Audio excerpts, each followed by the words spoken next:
ಮಕ್ಕಳನ್ನು ಸರಕಾರಿ ಶಾಲೆಗೆ ದಾಖಲಿಸಲು ಮನೆ ಮನೆ ಹೋಗುವ ತಾವುಗಳು.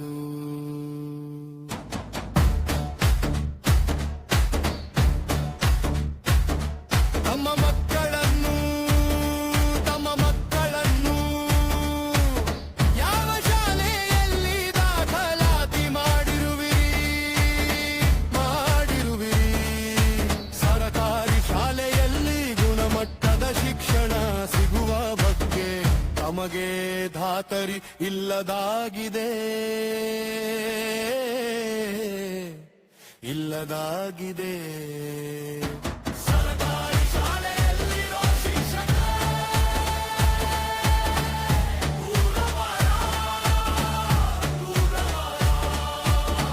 ಮಕ್ಕಳನ್ನು ಸರಕಾರಿ ಶಾಲೆಗೆ ದಾಖಲಿಸಲು ಮನೆ ಮನೆ ಹೋಗುವ ತಾವುಗಳು.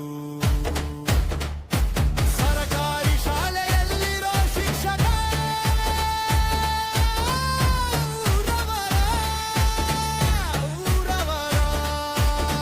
ಮಕ್ಕಳನ್ನು ಸರಕಾರಿ ಶಾಲೆಗೆ ದಾಖಲಿಸಲು ಮನೆ ಮನೆ ಹೋಗುವ ತಾವುಗಳು. ಖಾಸಗಿ ಶಾಲೆಗಳ ಬೆಳವಣಿಗೆಯಲ್ಲಿ ತಮ್ಮ ಪಾತ್ರ ಕೂಡ ಇರುವಾಗ ಸರಕಾರಿ ಶಾಲೆಗಳು ಉಳಿಯೋದು ಹೇಗೆ? ಉಳಿಯೋದು ಹೇಗೆ? ತಮ್ಮದನ್ವ ನಿಲುವು ಮಕ್ಕಳ ತಗೊಂಡೋಗಿ ಪ್ರೈವೇಟ್ ಸೇರಿಸ್ತಾರೆ. ಬಡವ್ರ ಮಕ್ಳು ತಗೊಂಡ್ಬಂದು ಗೌರ್ಮೆಂಟ್ ಸ್ಕೂಲ್ ಸೇರಿಸ್ರಿ ಅಂತ ಎಲ್ಲಾರು ಹೇಳ್ತೀರಿ. ನಾವ್ ಸೇರಿಸ್ತೀವ? ನಾವು ಕೂಲಿಯ ಕಂಬಳುವ ಮಾಡಿ ನಮ್ಮ ಮಕ್ಕಳನ್ನು ಓದಿಸ್ತೀವಿ ಪ್ರೈವೇಟ್ ಅಲ್ಲೇ. ಈ ರಾಜಕಾರಣಿಗಳು ತಿನ್ಕೊಳ್ಳೋದು, ಇವರು ಕುಂತ್ಕೊಂಡು ಮಜಾ ಮಾಡೋದು, ಪಾಠ ಮಾಡುವಂಗಿಲ್ಲ, ಏನು ಮಾಡುವಂಗಿಲ್ಲ. ಮಕ್ಳು ಬಿಡಿಸ್ತೇ ಇನ್ನೇನ್ ಮಾಡೋಣ ನಾವು? ಇನ್ನೇನ್ ಮಾಡೋಣ ಸರ್? ಆಮೇಲೆ ಮಾಸ್ಟರ್ಗಳು ಪಾಠ ಮಾಡಾರ ಎಲ್ಲ ಗುಂಪು ಕಟ್ಕೊ ಕೂತ್ಕೋತಾರೆ.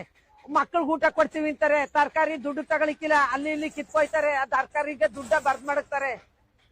ಏನಕ್ ಮಾಡ್ಬೇಕಾ ಕೆಲಸ ಎಲ್ಲನೇ? ಯಾಕೆ ಮಾಡ್ಬೇಕು ಹೇಳಿ?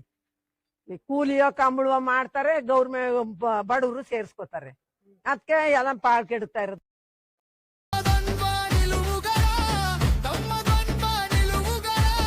ಜನರು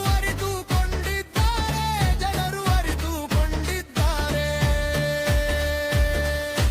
ಸರಕಾರಿ ಶಾಲೆಗಳ ಉಳಿಸೋ ಜವಾಬ್ದಾರಿ ತಮಗೂ ಕೂಡ ಇದೆ. ಇದನ್ನು ಅರಿತುಕೊಳ್ಳಿ ಮೊದಲು.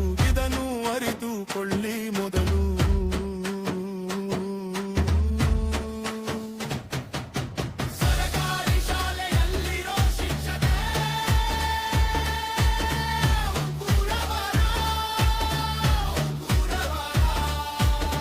ಮಕ್ಕಳನ್ನು ಸರಕಾರಿ ಶಾಲೆಗೆ ದಾಖಲಿಸಲು ಮನೆ ಮನೆ ಹೋಗುವ ತಾವುಗಳು.